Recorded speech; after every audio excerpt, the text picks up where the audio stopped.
So I was 14 years old, barely. I turned Oh, 14 wow. in May and married in August. Oh my gosh. Oh, Oh, the man okay. you married thought he was the prophet. Yeah, I had to obey him as though he were God. And he had so much control, and I had no identity. There was nothing of me that made a difference in the world for anyone. Except for him, my sexuality, of course, but I'm also replaceable by all these other women. Well, and he even told my aunt, that he was going to marry young women so he could raise them to be what he wanted them to be. Welcome back, everyone. My name is Sam. And I'm Melissa.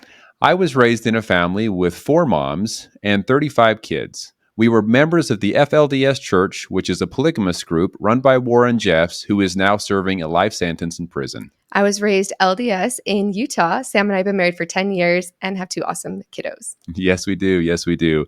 We want to quickly remind everyone that we have this kind of crazy goal of reaching 100,000 subscribers by the end of the year. So if you haven't yet, please don't forget to like and subscribe. Yes, today we are so excited to have an awesome guest, Hannah Stauber.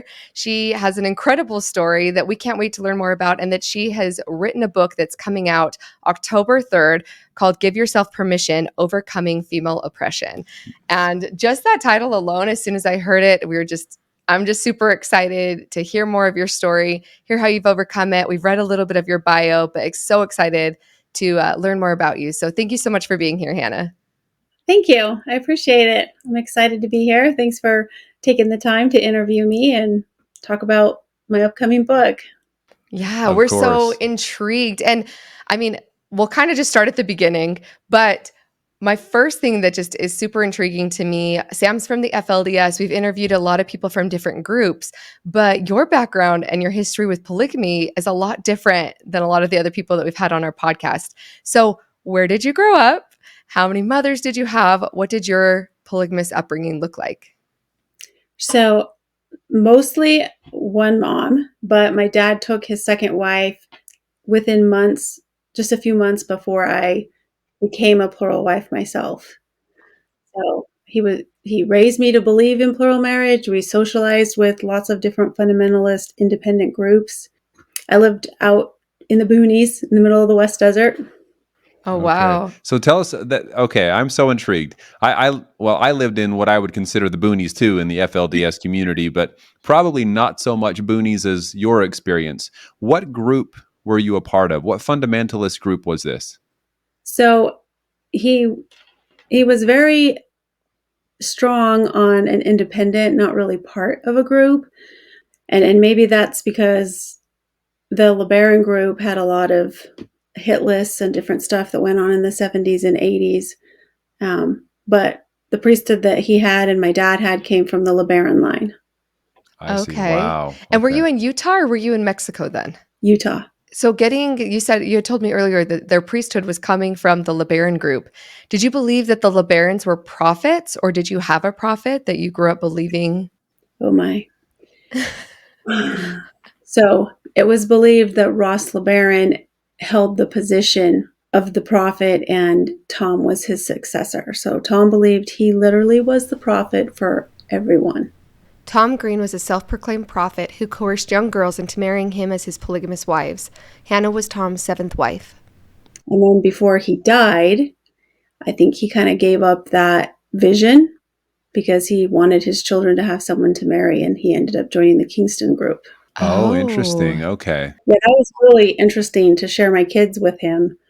And they were a part of a group that was not the same as what I had left. okay. And now being Huh. out in the boonies, was it just your individual family, or was there a group of families all practicing the same faith?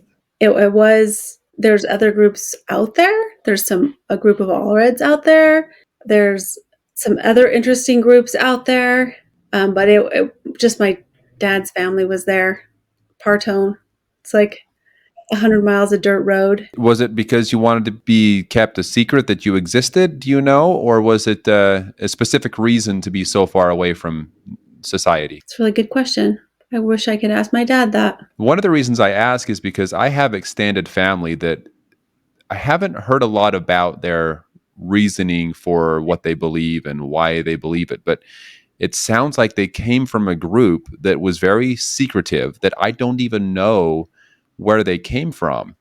And I wonder if there's some kind of connection to that. Maybe once we're off camera, we can try to nail down if maybe you are related to some of my extended family.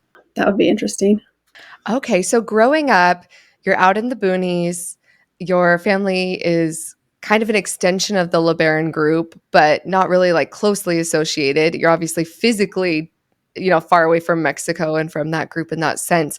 What was it like growing up as a little girl? Well, I loved it. I didn't know anything different. Like, I felt like the movie of Pippi Longstockings. Like, I converted this old house and we put a swing in and we're swinging from, the living room through the kitchen and just taking off in the desert. Like, we didn't have access to the TV, the internet, anything. Like, we just go explore the desert with my siblings or turn my dad's equipment into playground furniture. It was fun.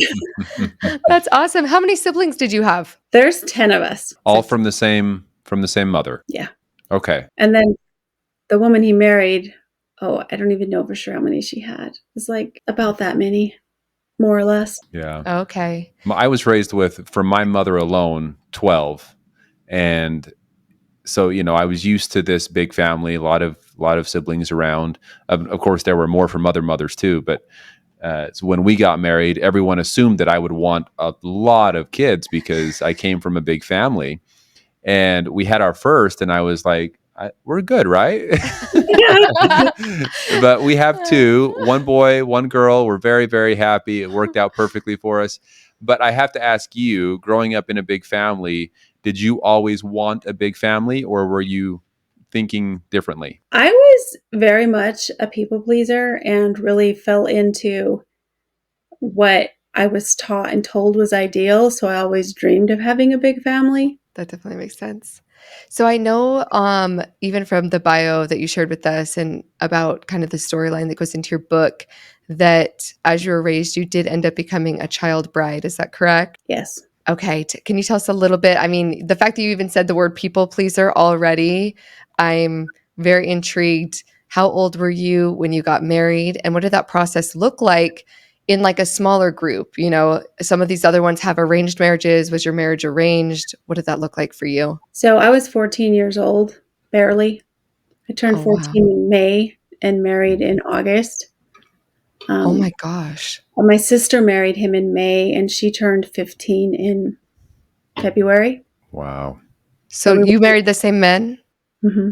Was that common for there to be, I mean, that puts a whole new perspective on sister wives, right? When literally sisters are marrying the same guy. He had 3 sets of sisters. Oh my word. So who was this man in the relation to your group, and why was he, I don't want to say maybe allowed isn't the right word, but what made him feel entitled to being able to have children as brides? Did he have a certain priesthood like calling, holding? I know you said that there wasn't necessarily he wasn't the prophet, right? Oh, he thought he was, yeah. Oh, the man you married thought he was the prophet. Yeah, I had to obey him as though he were God. Wow. And at age 14, I mean, having kids of my own now, it's hard to even talk about things like this, even though I saw it growing up as well. But what was going through your mind? And how did you just get a call? Was it your father that approached you to talk about this, or was it the man that you were supposed to marry? How did that go about, and how did you feel at that young age? So I kind of go a lot into that in the book. I feel like it's very unusual and complicated because my dad was jealous of Tom Green deep down because he didn't have multiple wives in harmony, and the goal was to have more than 3 in perfect harmony. And Tom thought he was the epitome of that. And so there was some underlying jealousy between Tom and my dad, but then at the same time, there wasn't a lot of independent men in that priesthood group. I see. Okay. Wow. And once again, you mentioned there's a lot more details in your book. We just want to remind our viewers, we'll have that link below for anyone that wants to get that book, purchase that book, we'll have a lot more details in that as well. So Wow. Okay. So your father agrees to it because he believes Tom Green's the prophet, I'm guessing. No, my dad didn't. My dad didn't believe that. Oh, he didn't. Okay. So how did that end up happening? Like Tom, did he just come to you and say he wanted you to be his wife? Did he go to your father? How did he have access to you, I guess? Well, Ross, who my dad and Tom had the priesthood from, advised Tom to talk to my mother, that he would have an easier time getting to my dad's daughters through my mother. And he flaunted his family across worldwide media as often as possible, thinking it was his mission to shed his light for the whole world to see what was true and pure. And he invited my sister and I to go to New York to babysit his children while he went on the Donahue show. And then was the marriage done in secret when you were there, or? No, the relationship developed from there. That was like maybe April. I probably barely even started my period around that time. Like, within just a couple months of having my period, I was a few months married. No, when I was 10 years old, we went to like an independent socializing where lots of different independent groups come together and meet and talk so that they didn't feel so alone in the world, I guess you could say. But Tom said that I was standing out like a light, and he heard a voice, get to know her when she's older. I was 10 years old playing Duck Duck Goose with a bunch of kids. Uh, A little creepy. super that's creepy. just, and unfortunately, we hear about.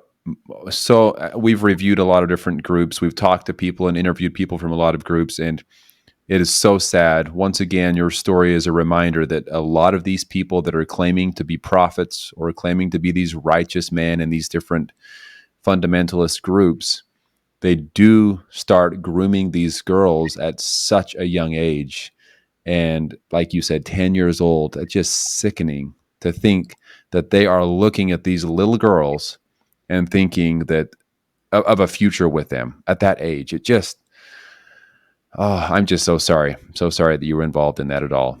Well, and he even told my aunt, that he was going to marry young women so he could raise them to be what he wanted them to be. Oh my Right? word. Oh. Yeah. Ugh. So did your father later like protest the marriage, or did he have any type of say in it? So I wasn't forced into it. To me, like, I kind of, at no fault of my mom's, she suffered some clinical depression, undiagnosed. And at a very young age, I kind of took on a motherly role of my siblings. And I think it became a lot over the years. And without even me consciously comprehending it, it was a way out. Mm. And Tom had several young wives my age. And I was like, oh, well, this fits within my dad's religion. I could be happy here. I get along really well with all of his wives. I like them. Did you at that young age understand fully what it would mean to be a wife? Only from what I saw of my mother, like there's no way you can really comprehend that until you experience it. That's something that I saw with my own sisters that were preparing for marriage, and some of them very young as well, that they didn't have any idea what being married to someone actually was, because any talks of sex education were completely off the table. Nobody was being told or taught about those types of things because it was just so taboo Taboo. and hush hush around the home. So was that the same? Were your parents talking to you about that, the birds and the bees, I guess you can say, or was that a complete shock to you? Well, I don't think I had an emotional, safe relationship with my mom. I felt Hmm. like I was more holding the space for her. And I've done a lot of healing and going into the different spaces of my life. And even when I was that little girl that took on that role, the relationship with my mom, no, I never ever had a conversation like that with her. I didn't feel safe to. Um, I just talked to my sister about any questions. Like when I started my period, she said, "Oh, there's pads under the sink." Like, that's Oh wow. So you and your sister get married to him within the same year. Are you guys still in that same community, or did you get moved to go be with his family? Like, did he live further away? What did that look like when you So my dad had moved us to Delta by that time. He was a beekeeper stationed in California, so he traveled back and forth a bit. Tom was in Sandy. He had 4 or 5 mobile homes stuck together, well, in like a encased fence. And his way of showing his wives a nice time was to travel around selling magazines to different military bases. Interesting. He liked traveling. He was very intelligent about history. Yeah, which kind of served us later when he went to prison. We started selling magazines to the inmates and did really well. And most of us got ourselves off of housing and public assistance. Wow. Magazines of what kind? Every one you can imagine, just about. Just selling magazines in general. Mm-hmm. Because Okay. the money's made off of advertising. Like the advertisers would pay us like anywhere from $1 to $20 if we sold their magazine. And Wow. some we were selling for really reduced cost to inmates because they would make 40 cents an hour, and it was all through the mail, but it worked out. And Wow. what took Tom to prison? I wouldn't say his first wife. So he was in Mormonism. He went on a mission for the LDS Church. And my dad actually taught him about polygamy before he ever married my mom. And he was very public with his life, and that landed him right in prison because he married not really the first wife, but his head wife was very, very young. And that was proven by the birth certificate. So, and she was his wife until the day he died. But just because of that birth certificate, and we were on the Dateline show with the Utah County attorney, and he said, well, if a case comes across my desk, I'll prosecute. And then the whole show was about Tom Green's family. Dang. How many wives total did Tom have? At one time, or At one time. 7. 7. And how many of those were underage? Probably 5. Oh my word. Sheesh. Wow. I was the 7th wife. But then he took another wife after that, but the marriage was annulled, and she was pretty young too. Crazy. Wow. So you were the 7th wife, and you said that was at one time he had 7. So he had more than that? Yeah. Well, his first wife, Beth, she's gone. She passed away, and I can't, from the top of my head, I'm not sure if she passed away before he took a wife after me, because he divorced me so he could marry someone else legally. Oh, interesting. So that's how he did it. And he also served 5 accounts of bigamy and criminal non-support, but they prosecuted him for bigamy and he was never married legally to more than one woman. The courts declared him by common law married to the one he went to prison for rape of a minor with, and then charged him with common law because he was claimed across all the public shows that we were all his wives. So it was more common law bigamy. Is he still in prison or? He died. How long ago did he pass away? About 3 years ago. Okay, so I guess I know there's a million questions we could ask, and I know that your book has all the details. So I just kind of want to move on from your experience as a young girl in that to what started leading you to some questions and doubts, because it sounds like you were very convinced in this religion, that you were very strong in it. You were willing to go along with what they said. At what point did you start to realize, no, I don't want this for me? So I think there was a little part of me that kind of wondered even from the beginning, but I just hushed it and really immersed myself in everything he taught and trying to understand and prove that I was exactly what he wanted. It was such a horrible way for any human to live, really. Oh, yeah. Because there is multiple wives there, so you're constantly, and then the goal is to have 3 in perfect harmony. and you make covenants to obey him as though he were God. I never developed the part of me that the most of the population develops from 14 to 25, my own individuality. I didn't know my favorite color. I didn't know my favorite music, shows, any of that stuff. And I honestly, I think I sold myself for love and acceptance. And my biggest value I felt in the relationship was sexual. And I learned what kind of shook me up a little bit is while he was in prison, and even before that. But while he was in prison, he asked us to listen to Dr. Laura Lessinger. Yeah. And he said, don't pay any attention to the young marriages because she doesn't understand God's will in any of this. But that wasn't what got me. What got me was the narcissistic relationships.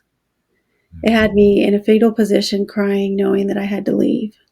So I just continued to put my inner voice on silence and live in a state of denial and just wouldn't disobeyed him. I didn't listen to the shows. He wanted a detailed report of my thoughts and feelings about them. I didn't send any of them to him.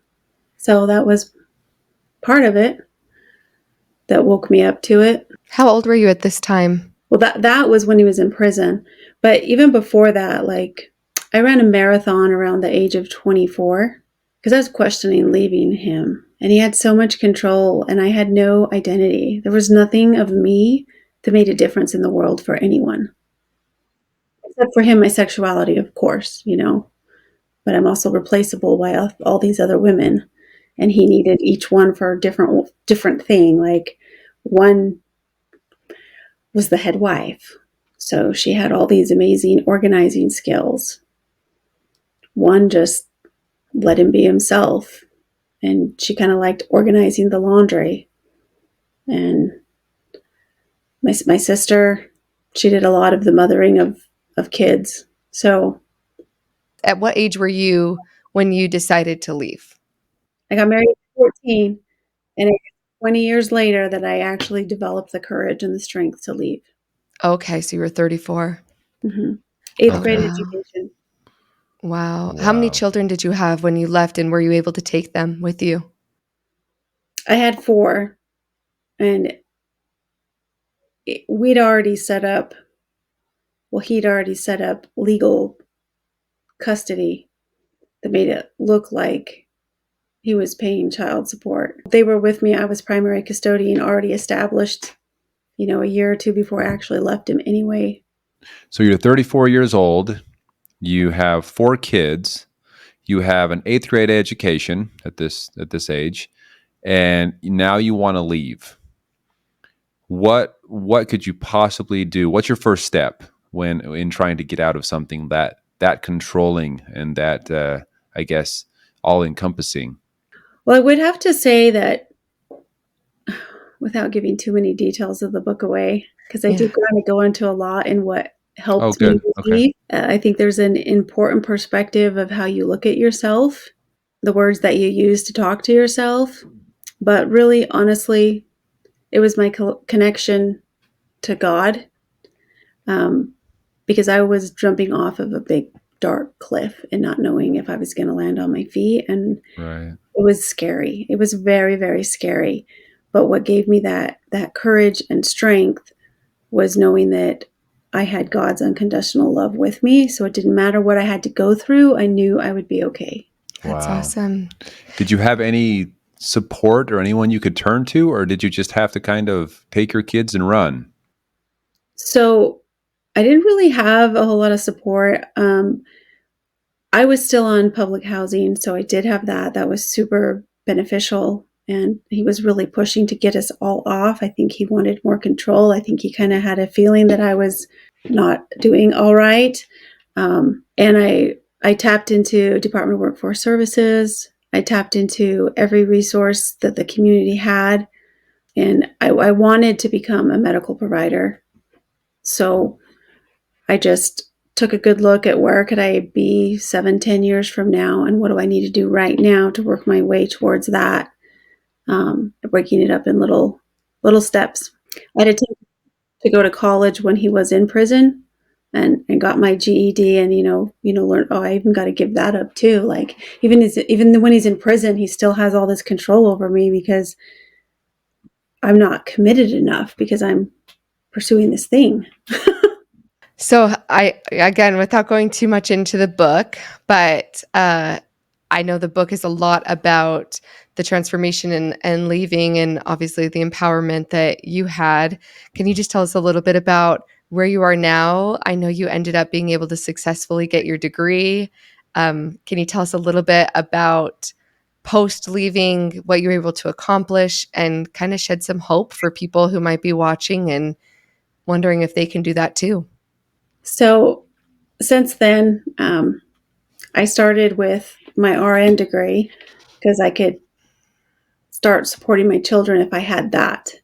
So I just kind of broke it up into pieces and didn't stop, just kept going. Doesn't matter what's behind you. Your past doesn't define you.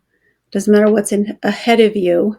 And we can get caught up in all kinds of anxiety about what was or what is. But if we tune into the space of right now and who we are, that we're safe and we can handle right now, we could do anything right now. And within 2 years, I had my RN degree. Wow. Within like a year and a half of that, I had my bachelor's. And then a few years after that, I had my master's degree, and I'm a family nurse practitioner. I've been practicing for about 3 years now, and I really enjoy it and love it. Congratulations. Oh, congratulations. That's so wonderful. That's impressive. The strength that it would have taken to move past the control and the manipulation for so many years. So many years of your life to then just take your life and say, no, this is my life. I'm going to do this. That's amazing. I'm very, very proud of what you've been able to accomplish. Yeah, congratulations. Thank you. I mean, it really, really took a lot. I had to break every thought down and see oppression for what it really was. Am I thinking this? Do I want this? Do I feel this because of what I've been trained to think, feel, believe? Or is this what's in my heart? Is this coming from me? What do I truly think and feel? And I think it's really important to tap into what you want as an individual, what makes you happy, what brings you joy. And you have to feel that now to get wherever you're going to go. Yeah. Yeah, I love that. Do you still find it challenging at times when, I mean, I know you've been out now since 2012, so it's quite a few years. Is it still challenging sometimes to move past some of what you were raised with and what you had to deal with as a younger girl? Sometimes, but I've also done some speaking for nonprofit organizations, and I've really dived into the core of where my hangups have been and where I've been in denial, honestly, with myself. So I'm sure that I'll still find triggers, but when I find one, I kind of sit with that discomfort and that hurt and that pain and figure out where can I release this and move through it and heal. Yeah, I love that. Giving yourself space, right? To be able to feel all the things and be able to do that is so, so important. Yeah, I love that. So you left, you have gone on to do all of these amazing things. What inspired you to write the book? What was the big reason for writing your story down? So it's interesting because even when I was Tom's wife, every now and then I'd have this little splash of this could be a movie someday, or I'm probably going to write a book someday. And when I left, I'm like, I'm not even capable of writing a book. I felt inside, I knew I was going to write a book, and I hung on to some memorabilia because I wasn't sure what to do with it. And I can't wait to have a bonfire and burn it. Like, anybody who wants to get rid of their stuff, let's have a bonfire. But, yeah. Just knew it was always inside of you, huh? Yeah. Yeah. And then after I got my master's, I figured, okay, what else is on the list? What other fear do I have? Do I need to step into? Because wherever my fear is likely where I need to move in and shift to make growth and progress. And it's been a long journey, and it's taken me over 2 years to do it. And it's been very healing. Like, I recommend journaling to everyone. I think everyone should write their story just simply for the healing benefits. Because you think, oh, I'm past this. And then all this comes out, and you're like, oh, okay, I guess we have more work. I'm the same way. I process a lot by writing it down. Even if I just have an idea for something in my head, I feel like I can't get it out until it's written for some reason. So Yeah, I definitely feel that. Yeah, I love what you said. I was that person that just moved out, moved away, and pretended to forget about it all, and just tried to forget and pretend like it never happened and move on with my life, and nothing was ever going to come back and haunt me in my dreams. And unfortunately, like you said, it things always come back. They always come back, and until you work through them. And yes, you can forget them for a time, but it definitely helps. And I've been, with Melissa's help, we've been collaborating and writing my story. And we're working on writing a book right now. And some of the things that we write down and the story that I tell as I'm working through it, it's crazy how, I mean, I'll just be in tears sometimes, just completely overtaken by this experience that I had almost forgotten about, or at least I thought I had. But then you don't fully live or move past it until you have that moment to accept it for what it is and work through it. And So feel it all. and feel it all. Yes. Yeah. I got the opportunity to work in hospice for a few years as a nurse. And it is the honest truth. Like, the things that you just shelf and box away and avoid, it all comes out. All the complicated issues for all the family dynamics, it all comes out of the closet. Mm-hmm. The way the patient behaves at the end, if there was sexual trauma in their life, like, it all comes out. If you don't deal with it now, you're going to deal with it someday. Yeah. Yeah. Well, the last thing that we always like to do in any interview or anything is kind of ask, if you were to talk to someone who is still in whether it's a polygamous relationship or a narcissistic relationship, what is one piece of advice you'd give if there's someone listening right now? What message would you want to share with them?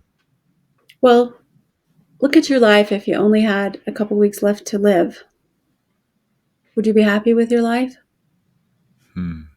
Live your life right now so that no matter what happens, you're not on your deathbed regretting. I spent 20 years regretting so many things. Just live the life that you are here to live. Tap into what your joy is and what you really want, and just go for it. I love that. I love that. I love that. That's a good way, I think, for anyone to look at their life. Yeah. I love that. Well, thank you so much for being here, Hannah. I mean, I have a million more questions. Anyone that's out there watching, leave your questions in the comments, and definitely go and check out Hannah's book. We're going to leave that link in the description below. Obviously, this is kind of just like a sneak peek inside sneak peek, but there's obviously way more details going deeper into all the things we've been talking about here in her book. So please go support her in that. And Yes. Thank you, Hannah. Thank you for being on our show and sharing a little bit of your story. And wow, just the strength and courage. It inspires me, and I know that it will inspire a lot of others. So thank you so much for being here. Thank you for having me. For all of you that are watching that want to hear more about what it's like for Sam to grow up in polygamy, or more amazing stories from super brave people like Hannah who are willing to share their stories with us and willing to write their stories down in books, please like and subscribe, and we'll talk to y'all soon. Thank you all so much. We'll talk to you soon.